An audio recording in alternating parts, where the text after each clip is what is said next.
नमस्कार, मैं हूँ आलोक जोशी और आप देख रहे हैं आलोक अड्डा। और आलोक अड्डा में आज फिर हम चर्चा कर रहे हैं अफगानिस्तान की। बहुत से लोग पूछ रहे हैं कि आप बार-बार क्या हो गया है कि रोज भारत की तमाम समस्या छोड़ के, भारत की तमाम बीमारियां छोड़ के बार-बार अफगानिस्तान पे बात क्यों कर रहे हो?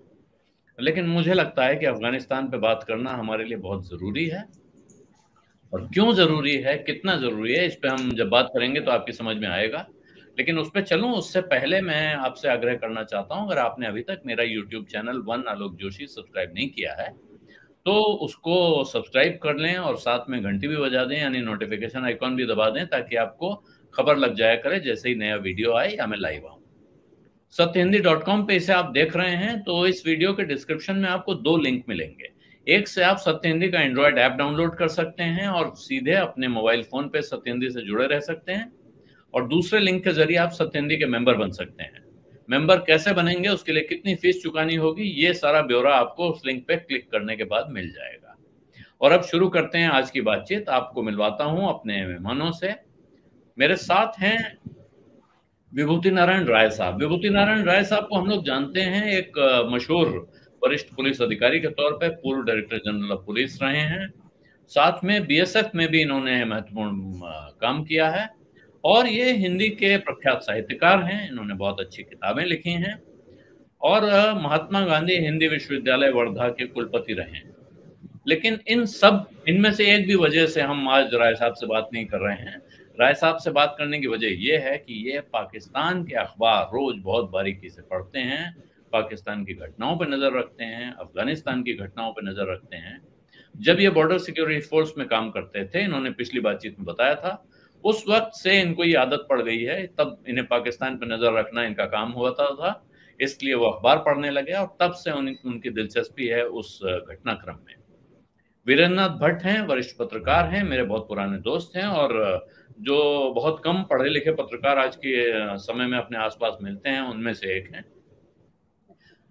तो राय साहब, शुरू में आपसे करना चाहता हूं, जो बात मैंने सवाल पूछा है कि साहब क्या तालिबान अब अच्छा हो गया है? कहा गया साहब तालिबान तो गुड तालिबान हो नहीं सकता है, तालिबान इज तालिबान, वो बैड तालिबान, गुड तालिबान जो लोग कर रहे हैं वो बकवास है।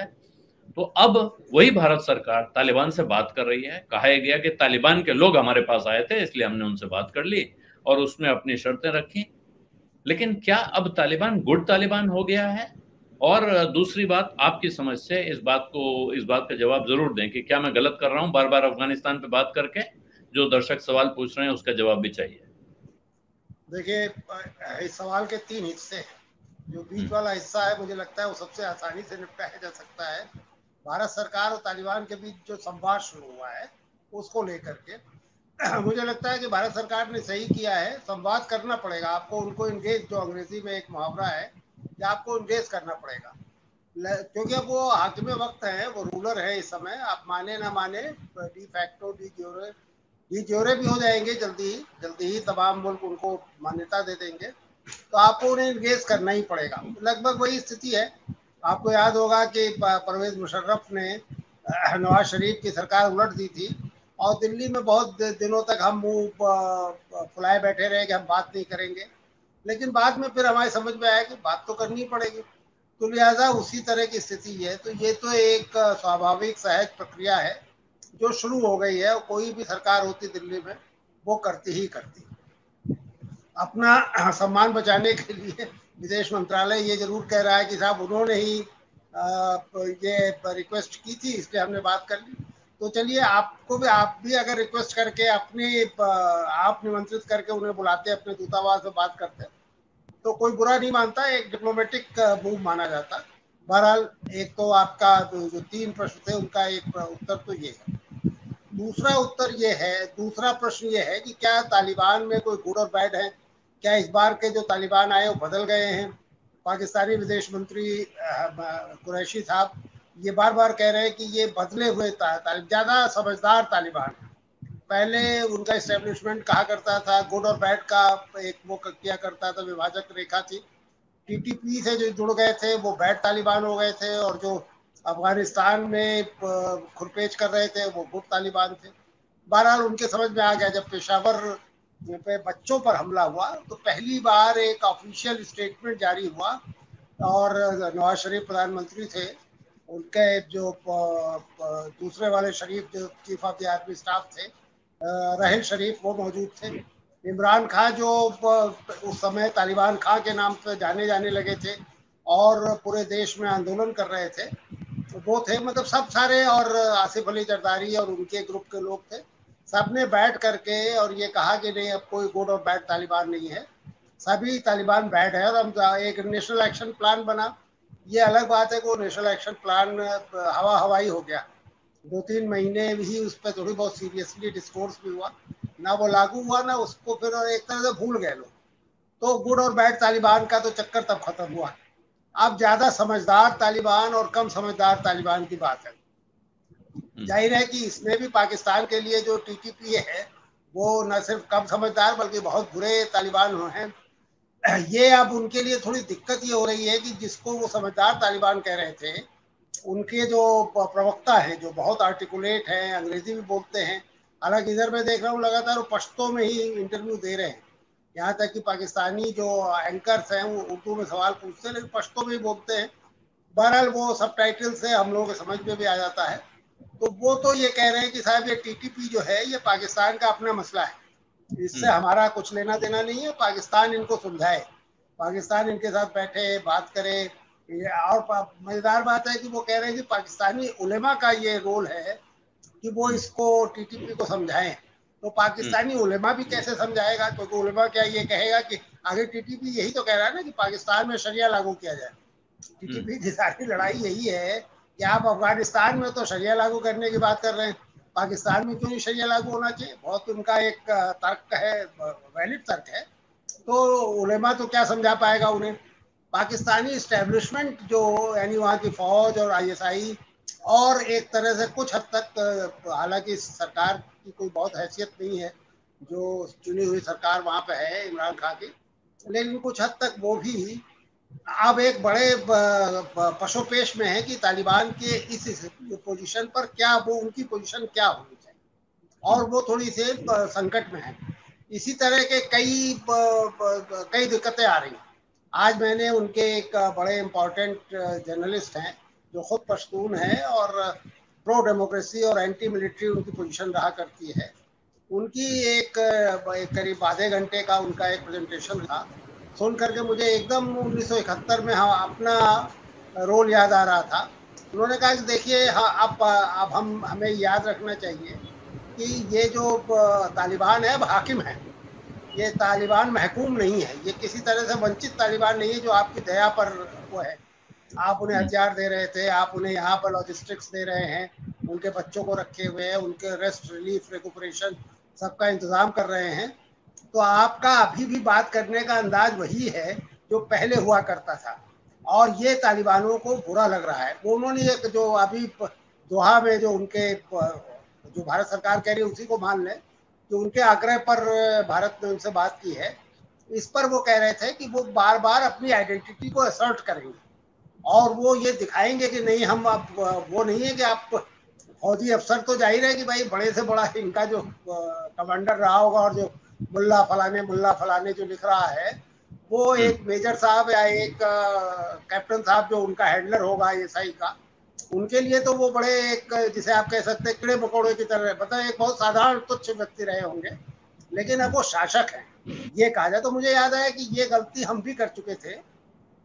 1971 में हमने बांग्लादेश को आज़ाद कराया, इसे पब्लिकली भी अब तो हम एक्सेप्ट ही करने लगे। बहुत दिनों तक हमने कहा कि नहीं नहीं वो मुक्ति वाहिनी थी जो, लेकिन सभी मानते हैं कि भारतीय फौज का उसमें बहुत बड़ा पता एक निर्णायक भूमिका थी। फिर हमने ऐसा क्या कर दिया था कि उसके साल 1.5 साल के अंदर ही भारत वहाँ का सबसे अनपॉपुलर प्लेयर हो गया उस ईस्ट पाकिस्तान या नए बांग्लादेश। उसकी वजह ये थी क्योंकि बाद में मुझे कुछ ऐसे लोगों से बात करने का, उनके साथ थोड़ा समय बिताने का मौका मिला जो उस लड़ाई में बहुत निर्णायक भूमिका में थे। तो मैंने देखा कि उन्होंने भी इस बात को एक्सेप्ट किया कि हमने बड़ा एरोगेंटली व्यवहार करना शुरू किया। हमें लगता था कि अरे ये तो हमारे पालक बालक है, हमने इन्हें क्रिएट किया है, ये हमारे बराबरी से कैसे वो कर सकते हैं, और लिहाजा हमने कुछ ही दिनों में अपने को बहुत अनपॉपुलर कर लिया। हालत ये हो गई थी कि एक दौर इत्तेफाक से शेख मुजीब भी 75 में उनकी हत्या हो गई, तो वो सीन से हट गए थे। तो हमारी स्थिति पाकिस्तान से वहाँ खराब हो गई थी, बावजूद इसके कि पाकिस्तान से लड़ करके वो मुक्त हुए थे। तो ये एक साउथ एशिया का मुझे लगता है कि साइकोलॉजिकल प्रॉब्लम है।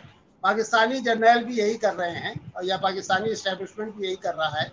और उसकी तरफ सलीम साफ़ी, जिनका मैं जिक्र कर रहा था, वो बड़े समझदार पत्रकार हैं, पश्तून भी हैं, उसी इलाके के रहने वाले हैं। तो वो कह रहे थे कि साहब देखिए, आप ये जो कर रहे हैं, ये जो दोहा में हुआ है, ये सिर्फ उनकी अपनी आइडेंटिटी प्रॉब्लम है। वो दिखाना चाहते हैं कि नहीं, हम आपके डिक्टेट पे नहीं चलेंगे, भारत से भी हमारे रिश्ते होंगे। और अब तो एक आध बयान इस तरह के भी आ गए जिसमें उन्होंने कश्मीर के बारे में ऐसे स्टेटमेंट दे दिए जो पाकिस्तानियों के लिए मुझे लगता है कि बहुत अलार्मिंग और बहुत चोट पहुंचाने वाले होंगे। मतलब कोई ये उम्मीद नहीं करता कि अफगान ये कहे कि साहब ये भारत का इंटरनल मामला है, या पाकिस्तान और भारत मिल के कश्मीर हल कर लें। मतलब वो तो ये सोचते हैं ना कि ये कहेंगे कि नहीं, ये जिहाद है और ये इस्लाम की लड़ाई है और हम भी साथ हैं अपने भाइयों के। तो ये पाकिस्तान के लिए एक मुश्किल साइकोलॉजिकल प्रॉब्लम है। ये तो आपके सवाल के 3 हिस्सों में 2 हिस्सों का जवाब हो गया जी। तीसरा आपने बहुत महत्वपूर्ण पूछा है, और आपके जो आपके दर्शक हैं, श्रोता हैं, उनकी क्वेरी भी बड़ी वाजिब है कि भाई आप हर दूसरे दिन अफगानिस्तान पे बात कर रहे हैं। पैरा ओलंपिक चल रहा है, आपने उस पर बात ही नहीं की। महंगाई सरकार क्लेम कर रही है कि साहब 20% हमारी ग्रोथ हो रही है, 22% ग्रोथ हो रही है। आप तो इकोनॉमिक्स के आदमी हैं, तो लोगों को उम्मीद है कि शायद आप उस पर बात करेंगे। लेकिन आप अफगानिस्तान पर टिके हुए हैं, तो वो सही टिके हुए हैं। देखिए, अफगानिस्तान हमारे लिए कोई ये वक्ती समस्या नहीं है। अफगानिस्तान हमारे लिए बहुत लंबे समय तक हमारे लिए एक जायज बनी रहने वाली समस्या तो नहीं कहूँगा मैं, एक स्थिति है। देखिए, एक तो संकट जो रेडिकलाइजेशन का है, मुझे लगता है कि ये जो तालिबान हैं, ये हार जाएंगे अगर इन्होंने अपने को बदला हुआ तालिबान घोषित करने की कोशिश की, या दिखाने की लंबे दौर तक कोशिश की। क्योंकि ये रेडिकलाइजेशन तो एक प्रतियोगिता होती है। अब जो दूसरा ग्रुप उभर रहा है, दाइश है, वो अपने को ज्यादा रेडिकलाइज्ड शो करेगा। उसके जायज है, वो स्वाभाविक है कि वो बड़ा मुसलमान होगा। ये लगभग देखिए, फिर मैं भारत से इसकी इसलिए कुछ स्थितियों से वो कर देता हूँ क्योंकि हमें समझने में आसानी होती है। पंजाब को लीजिए, पंजाब में सबसे पहले कांग्रेस ने ये सिख जो एक्सट्रीम पोजीशन थी वो लेना शुरू किया था, और अपनी मीटिंगें थी, अपने कार्यक्रम थे, वो अरदास से शुरू किए। मुझे मेरे बैचमेट्स जो पंजाब में हुआ करते थे, उन्होंने बताया कि साहब ये भिंडरान वाले तो पंजाब पुलिस लाइंस में आता था और पुलिस कर्मियों के परिवारों के सामने अपना प्रवचन करता था और अपील करता था कि कांग्रेस को तो जाहिर है कि ये एक ऐसे टर्फ पे चले गए थे कांग्रेसी जहां वो हार जाते हैं, और हार गए क्योंकि अकाली ज्यादा बड़े सिख थे। अकाली सिख सिंबल्स को और सिख पॉलिटिक्स को इनसे बेहतर इस्तेमाल कर सकते थे। वहां कांग्रेस को उन्होंने हरा दिया। यही बात यहाँ होने जा रही है कि ये दाइश जो है, ये इनके लिए अस्तित्व का संकट कर देगा अगर इन्होंने कहीं उदारता के ये चक्कर में पड़े और शरिया को कुछ मॉडर्न तरीके से उसको इंटरप्रेट करने की कोशिश की, और कहानी औरतें ला महरम के साथ भी घूम सकती हैं, वो को एजुकेशन में पढ़ सकती हैं, कार भी चला सकती हैं, नौकरियां भी कर सकती हैं, तो ये मामला फिर गड़बड़ाएगा इनका। या वो जैसे कश्मीर, इनके लिए अगर जिहाद का इशू नहीं रहेगा तो जाहिर है कि जिसके लिए जिहाद का इशू होगा वो ज़्यादा इमेजिनेशन कैच करेगा, उसके पक्ष में ज़्यादा जो एक्सट्रीम जो सोच है वो जाएगी। तो ये एक बहुत बड़ा संकट भारत के लिए आने वाला है कि अगर वो ज़्यादा रेडिकलाइज हुए तो दोनों दिक्कतें हैं। जैसे जब ये दाइश आप देखिए सीरिया में और इराक में जब ये रिक्रूट कर रहा था, तो हम लाख मना करते रहे, नहीं हमारे यहाँ तो कोई असर नहीं पड़ा, ये सच्चाई नहीं है। केरल से, कर्नाटका से काफ़ी परिवार, काफ़ी बच्चे, लड़कियां, औरतें, जी केरल से बहुत लोग गए। हाँ, केरल से, और कर्नाटका में भी एक इलाका था जिनको उन्होंने आकर्षित किया था। तो ये एक बड़ा भारी हमारे लिए भी चुनौती होगी। फिर दूसरी चुनौती ये होगी कि हमारे यहाँ पर दुर्भाग्य से देखिए, जिसे हम हिंदू तालिबानाइजेशन कहते हैं तो कुछ लोगों को बुरा लगता है, लेकिन हिंदू तालिबान भी यहाँ इंतजार कर रहे हैं। ये तो खाद है, अगर वहाँ पर मुस्लिम कट्टरता बढ़ी तो उसके एवज में यहाँ हिंदू कट्टरता भी बढ़ेगी, मतलब आप उसे रोक नहीं पाएंगे। तो हमारे लिए तो ये एक लंबी चिंता और लंबी उपस्थिति का विषय है अफगानिस्तान। तो हमें इसके बारे में आपको, जो आप अक्सर बात कर रहे हैं, मुझे लगता है कि आपको बात करते रहना चाहिए जी। ये थे आपके 3-4 जो एस्पेक्ट्स है सवाल के। जी, अभी और सवाल हैं, लेकिन अब मैं भट्ट जी एक बार आपसे पूछना चाहता हूँ, ये जो राय साहब जिक्र कर रहे हैं, इससे ये बात तो साफ होती है कि देखिए, एक तो कल भी मेरी बात हुई, कल भी 2 लोगों से बात हुई, दोनों ने कहा कि साहब अगर तालिबान जो दिख रहा है, ऐसा लग रहा है कि तालिबान बदल गया, तालिबान ने अंग्रेजी सीख ली। मुझे किसी ने मजाक में कहा कल के साहब अमेरिका ने क्या किया कि अमेरिका ने तालिबान को अंग्रेजी बोलना सिखा दिया इस 20 साल में, और दूसरा उन्होंने उसको उर्दू बोलना सिखा दिया। तो अब वो ऐसी बात कर सकता है जो अमेरिका में भी समझी जा सके और जो भारत में भी समझी जा सके, पाकिस्तान में समझी जा सके। तो उसके लिए बोलना तो आसान हो गया है, लेकिन पीछे से क्या उसकी आत्मा बदल गई है, इसमें सबको शक है। कोई भी मुझे ऐसा नहीं मिला जो कहता है कि वो बदल गए हों। अगर वो बदलने की कोशिश करेंगे तो ये तमाम कट्टरपंथी संगठनों के साथ ये संकट होता है कि अगर कोई लीडरशिप उनको बदलने की कोशिश करती है तो उनसे ज्यादा कट्टरपंथी खड़े हो जाते हैं उनके खिलाफ। कोई दूसरा संगठन खड़ा हो जाएगा या उस संगठन के अंदर ही फूट पड़ जाएगी और उस लीडरशिप को हटाने की तैयारी या हटाने की कोशिश शुरू हो जाती है। ऐसे में तालिबान के लिए पहली जो बड़ी चुनौती है वो है कि साहब सरकार तो बना लें अपनी। वो होता हुआ दिख रहा है क्या, जिसमें कि वो पोस्चरिंग करने की स्थिति में आ गए हैं कि हम पाकिस्तान को दिखा रहे हैं कि हम भारत से भी बात कर रहे हैं। और दूसरा, अफगानिस्तान के अंदर जितनी बड़ी समस्याएं, जितनी तकलीफ और जितना संकट खड़ा हुआ है, उससे निपटने का कोई फॉर्मूला भी इनके पास होगा, ऐसा लगता है आपको? देखिए, बहुत सारे सवालों का जवाब तो तब मिलना शुरू होगा जब अफगानिस्तान में एक सरकार बने, और उस सरकार बनने के बाद ये बात सामने आएगी कि इसमें किस किस की क्या भूमिका है। इसमें अलकायदा की भूमिका क्या है, इसमें ISIS खुरासान की क्या भूमिका है, इसमें तहरीक तालिबान पाकिस्तान की क्या भूमिका है, और इसमें अलकायदा की क्या भूमिका है, पाकिस्तान की क्या भूमिका है, अभी कुछ क्या बैलेंस ऑफ पावर है। और आज जो अलकायदा की मैगजीन है अस-सहाब, उसने तालिबान को बहुत मुबारकबाद दी है। वो कहा है कि अब वक्त आ गया है कि हम जो है मगरब यानी ये नॉर्थ अफ्रीका, पैलेस्टाइन, यमन और कश्मीर को आज़ाद कराएं। ये एक बहुत डिस्टर्बिंग डेवलपमेंट है। और 15 अगस्त के बाद से हम लोग लगातार तालिबान के बारे में बात कर रहे हैं, लेकिन जब भारत से की तरफ से जब हम तालिबान के बारे में बात करते हैं तो हम पाकिस्तान के बारे में बात करते ही नहीं। बिना पाकिस्तान की भूमिका को स्पष्ट किए तालिबान से कोई सार्थक बात हो ही नहीं सकती या कोई सार्थक संबंध बन ही नहीं सकते। कल दोहा में जो तालिबान के जो नेता हैं, जो उनके पॉलिटिकल ऑफिस के असिस्टेंट काजी, अब वो कह रहे हैं कि साहब ट्रेड भी हम चालू रखें और पाकिस्तान से लैंड रूट से ट्रांजिट की परमिशन भी हो। आज की तारीख में पाकिस्तान इंडिया के सिविलियन एयरक्राफ्ट को अपनी एयर स्पेस उसने बंद की हुई है, अभी तक बंद है। अगर इंडिया के कॉमर्शियल एयरलाइन को जाना है ताशकंद, तो उसको घूम के जाना पड़ेगा ईरान इंडियन ओशन के ऊपर से। वो और करीब जो फेयर है वो लगभग दुगना हो गया है। तो अब और चूंकि राय साहब ने जैसा कहा और आप भी इंटरेस्टेड हैं, मामला जो है बिजनेस का, इकोनॉमिक्स का है। आप जानते हैं पिछले 20 साल से तापी पाइपलाइन की बात की चर्चा हो रही है, Turkmenistan, Afghanistan, Pakistan and India, और एक पाइपलाइन की चर्चा हो रही है ईरान, पाकिस्तान, इंडिया। अगर पाकिस्तान केवल ट्रांजिट अलाउ कर देता है इंडिया के लिए, तो उसकी मिनिमम जो एनुअल अर्निंग है it is going to be $700 million annually.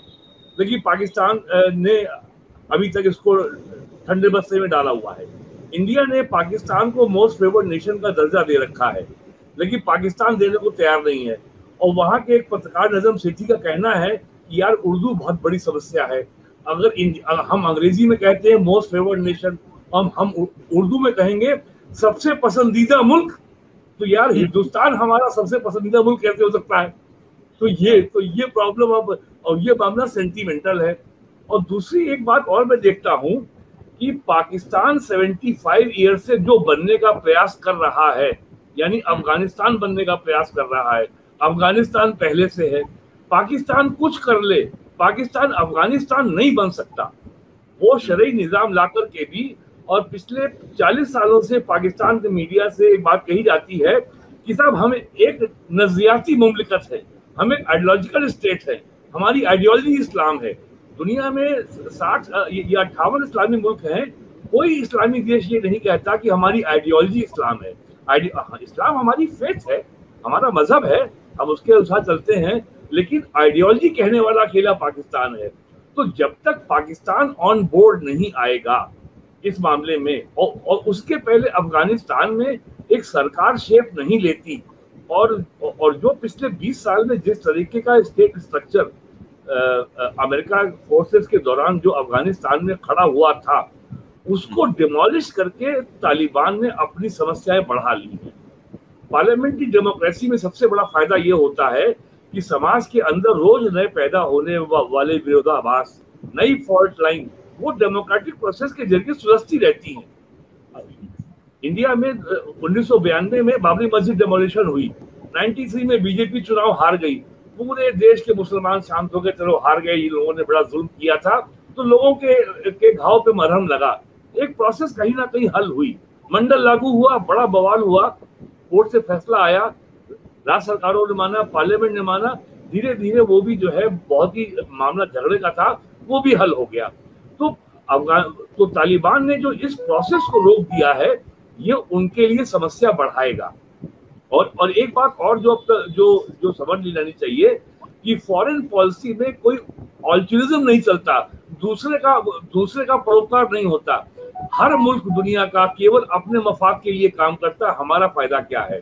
तो ये और अच्छा, हमारे देश में ये परंपरा है, पाकिस्तान और अफगानिस्तान का जब मामला आता है हम बड़े भावुक हो जाते हैं, अरे साहब हम लोग भाई भाई हैं, बड़े पुराने रिश्ते हैं, होंगे भाई, सब ठीक है, लेकिन एट द निगोशिएटिंग टेबल आपकी हैसियत क्या है, आपकी मिलिट्री पावर क्या है, आपकी इकोनॉमिक पावर क्या है।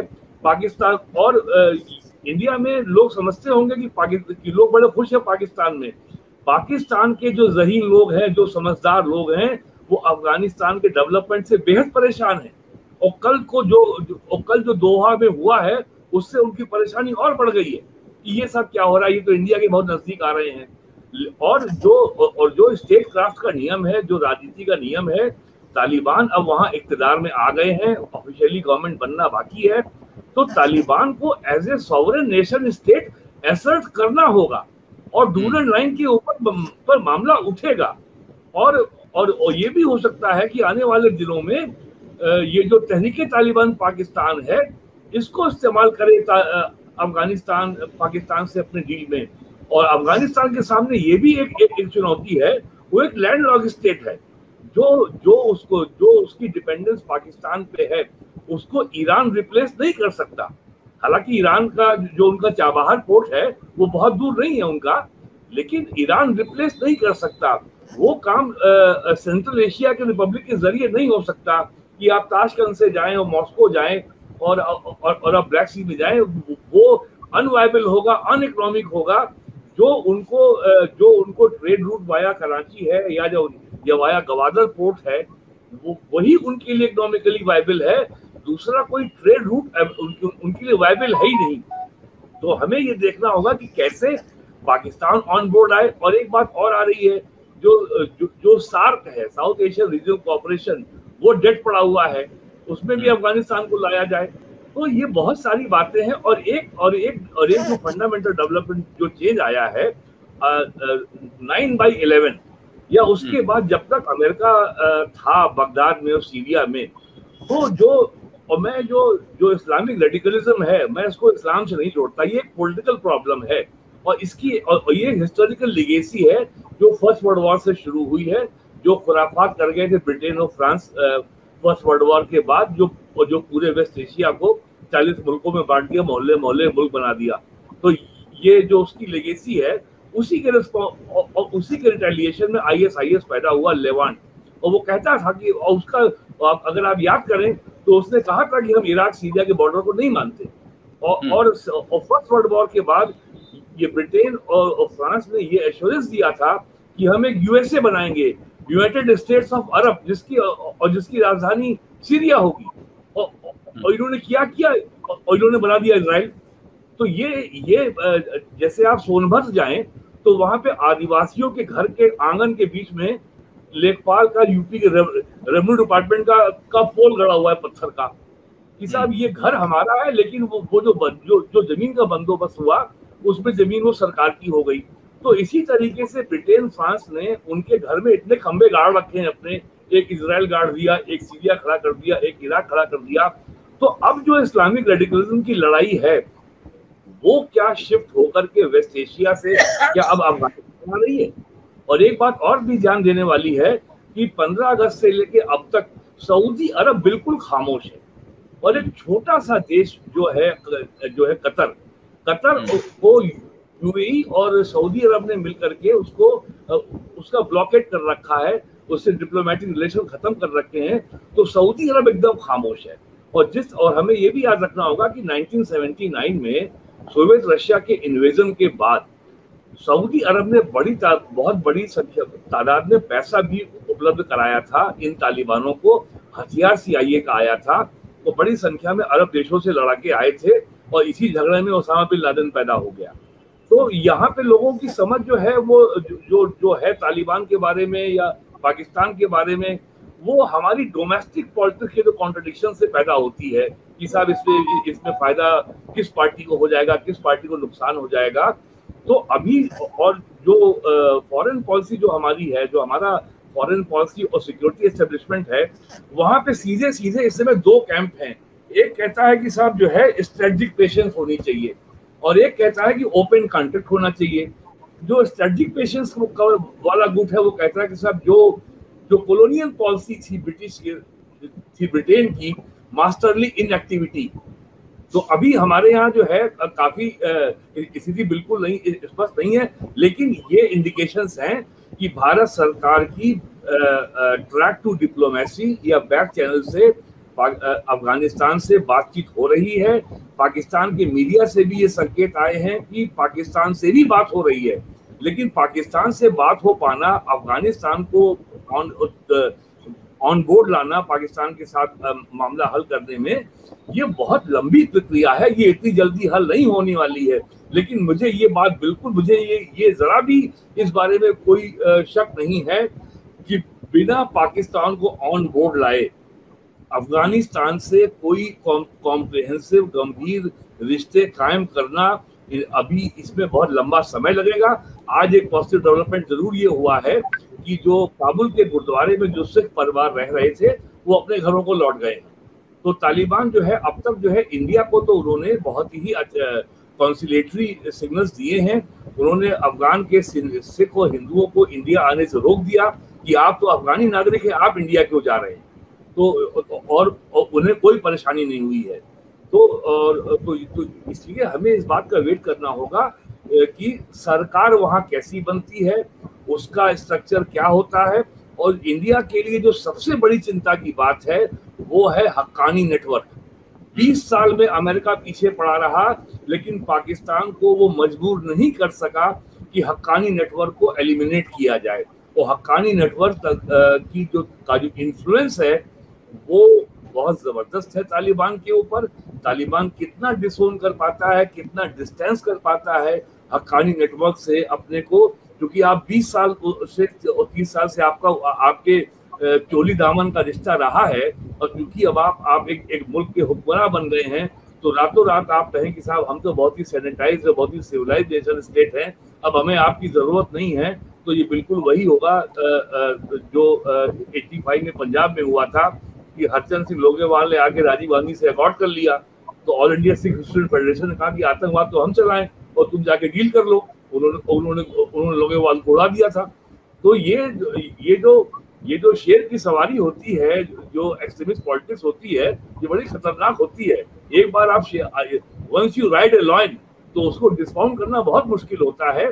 और हमें, और जैसा राय साहब ने हवाला दिया पंजाब का, पंजाब से बहुत सबक लेना चाहिए। जब वहां पे ज्ञानी जैल सिंह वहां के चीफ मिनिस्टर थे, तो उन्होंने पंजाब में एक घोड़े को घुमाया, कहा ये तो गुरु गोविंद सिंह के घोड़े का वंशज है, और गांव गांव में लोग आके तो घोड़े की पूजा करते थे। और ये सब इसलिए किया गया था कि कैसे अकालियों की जो पंथ पे आधारित राजनीति को कैसे काउंटर किया जाए। अकालियों की आज भी पब्लिक मीटिंग होती है तो मंच के बगल में एक और मंच बनता है, उस पर गुरु ग्रंथ साहब रखा जाता है। तो गुरु ग्रंथ साहब के बारे में लेकिन ये जो भट्टी जो बात आप कह रहे हैं, देखिए मैं इस पे अब इसको ये बात आपने सही कहा कि वो वहां से बहुत कुछ सबक लिया जा सकता है, लेकिन आज क्या कोई सबक ले रहा है? यही तालिबान था ना जिसको भारत ने मान्यता देने से इनकार कर दिया था। तालिबान तो पहले भी अफगानिस्तान पर राज कर चुका है, पहली बार तो कर नहीं रहा है। तब भारत सरकार ने उसको मान्यता नहीं दी, उसके साथ कोई डिप्लोमेटिक रिलेशन नहीं रखे, आप कह सकते हैं उसकी कीमत भी चुकानी पड़ी कि आपको मसूद अजहर को छोड़ना पड़ा, और वहाँ बात करने की हालत भी नहीं थी। आपका जहाज गया, वहाँ जाके खड़ा हो गया, और सरकार को मजबूरन वहाँ जाकर को उनके हवाले करना पड़ा। उस हाल को देखने के बाद आज अभी हक्कानी नेटवर्क का नाम अभी भट्टी ले रहे हैं राय साहब, हक्कानी नेटवर्क के लोगों से भारत के टेलीविजन चैनल बात कर रहे हैं। आज मैंने 2 चैनलों पे हक्कानी नेटवर्क के इंटरव्यू देखे हैं। तो हम क्या, भारत एक देश के तौर पर एक आतंकवादी संगठन को आतंकवादी न मानते हुए उससे बातचीत शुरू कर रहा है, ये एक्सेप्टेबल बात है? संयुक्त राष्ट्र सुरक्षा परिषद में एक प्रस्ताव 10 दिन के अंदर बदल दिया जाता है, उसमें से तालिबान का नाम हटा दिया जाता है, लेकिन हक्कानी है उसमें, हक्कानी है उसमें। लेकिन तालिबान की जो कल मेरी बात हुई, हारून रशीद BBC उर्दू सर्विस के पाकिस्तान के संपादक रहे हैं, वो अफगानिस्तान होके लौटे हैं। उनका कहना है साहब इतनी बात साफ कर दी है तालिबान ने कि जो भी बातचीत चल रही है, जो मशवरे चल रहे हैं, वो ये चल रहे हैं कि हम में से कौन क्या बनेगा। वो किसी दूसरे को पावर में शेयर देने जा रहे हैं, इस मुगालते में मत रहिएगा। वो आपस में कौन किसको क्या बांट रहे हैं यही तय करेंगे ज्यादा से ज्यादा। और हक्कानी नेटवर्क उनके साथ जुड़ा हुआ है। तो अब तो लोग ये कह रहे हैं साहब हक्कानी ने काबुल पे कब्जा कर लिया है ये तालिबान के बहाने, तो उसकी तो ताकत बढ़ गई है। ऐसे में हम अगर उस सत्ता प्रतिष्ठान से, उस एस्टैब्लिशमेंट से, अब उसे आप सोवरेन स्टेट कहें, सोवरेन नेशन कहें, जो भी कहें, हम अगर उसके साथ बातचीत करते हैं तो क्या हम परोक्ष रूप से एक आतंकवादी संगठन को मान्यता नहीं दे रहे हैं? राय साहब, बड़ी सीधी सी बात है। वो तो रहे होंगे आतंकवादी, वो अभी भी हो सकते हैं आतंकवादी, लेकिन अब वो सरकार होने जा रहे हैं। ये उनके, आपने बहुत सही आइडेंटिफाई किया, उनके आपसी झगड़े चल रहे हैं, कौन क्या होगा, कौन किसको कौन सी वजारत मिलेगी, उनको अलग बात है।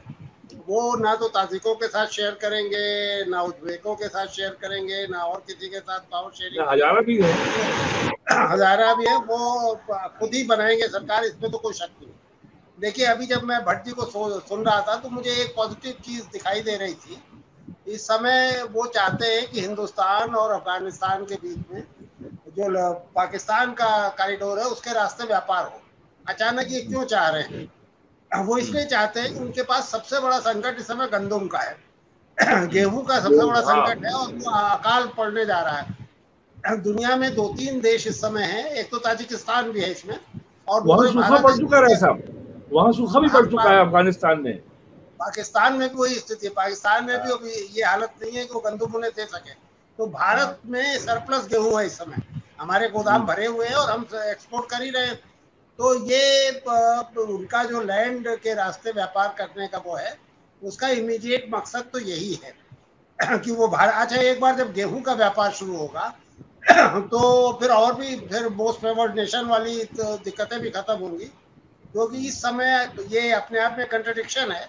पाकिस्तानी आर्मी चाहती है कि भारत के साथ व्यापार हो, और सिविल हुकूमत जो है वो उस पर रुकावट डाल रही है। अभी कुछ दिनों पहले आपको ध्यान होगा कि उनकी एक इकोनॉमिक बॉडी ने ये गेहूं और कपास के इंपोर्ट के लिए सिफारिश कर दी थी, और वो कैबिनेट में जाकर के और इमरान खान और उनके दूसरे मंत्रियों ने उसको शट डाउन कर दिया। तो पता ये चला कि ये पाकिस्तानी फौज के इशारे पर ये सिफारिश हुई थी, और ये माना जा रहा था जब आर्मी ने कह दिया तो फिर क्या दिक्कत है, हो जाएगा, लेकिन नहीं हुआ। लेकिन अगर अब ये तालिबान चाहेंगे तो ये हो जाएगा।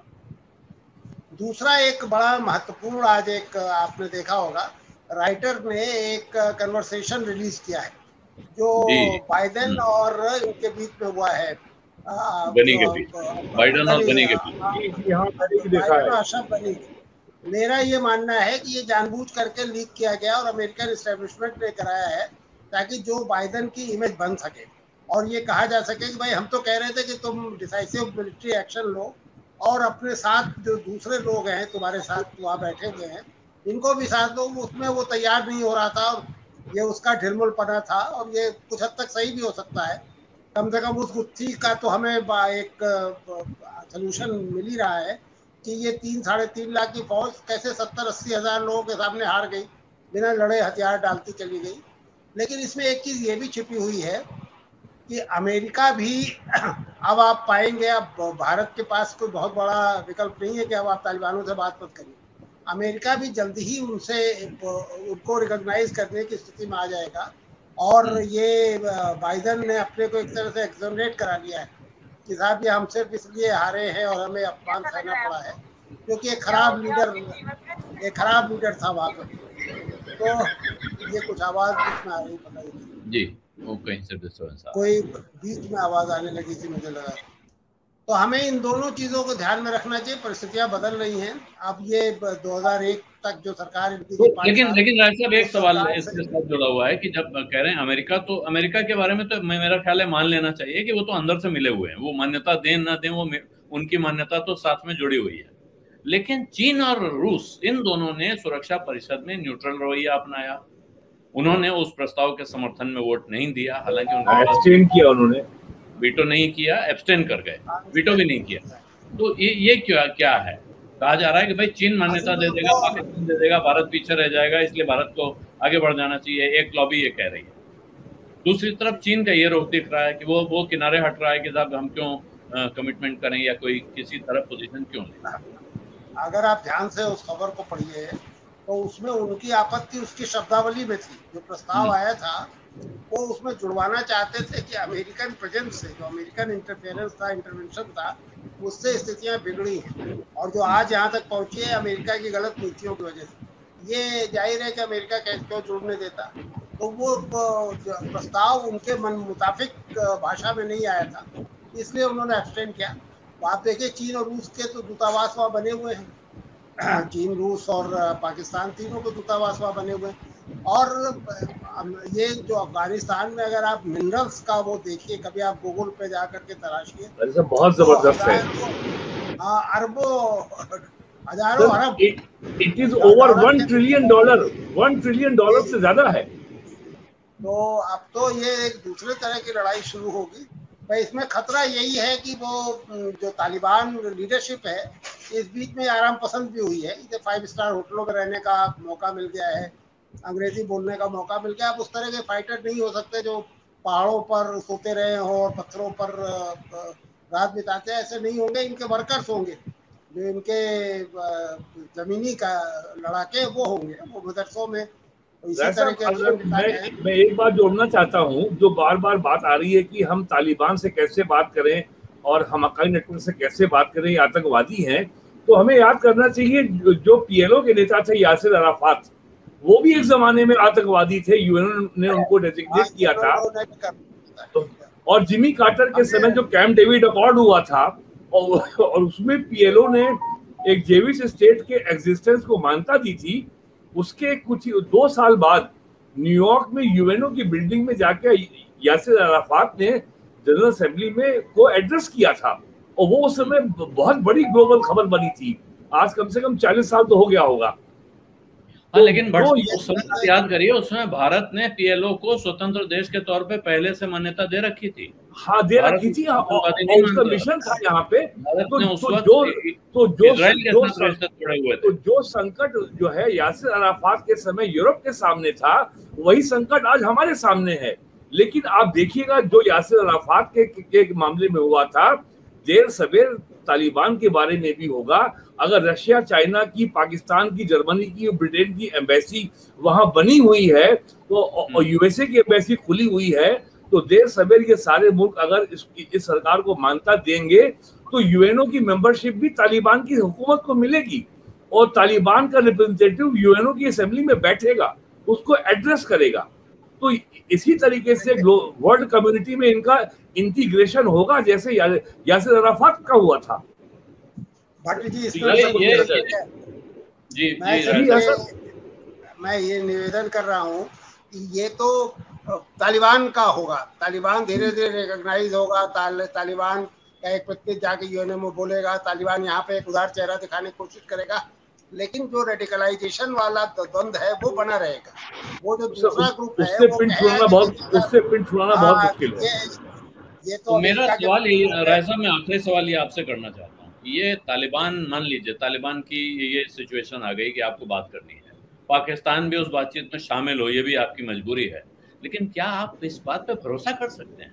आप इस तालिबान पे भरोसा कर सकते हैं? आप इस पाकिस्तान पे भरोसा कर सकते हैं? हम लगातार कहते हैं कि पाकिस्तान की बात का कोई भरोसा नहीं है, चीन की बात का कोई भरोसा नहीं है, फिर तो हमारे लिए मुसीबत तो बहुत बड़ी होने जा रही है ना, भारत सरकार के लिए या भारत देश के लिए।